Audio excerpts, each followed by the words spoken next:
शिकलेलो आहे. आता आपण ई असणारे शब्द शिकायचे आहेत. इथं काही शब्द लिहिलेले आहेत.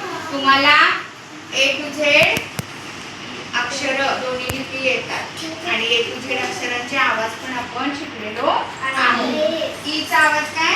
ए. आणि एन चा आवाज नो. म्हणजे हे काय होतं ना? एन. एन. मग आता इथं सगळीकडे एन आहे की नाही?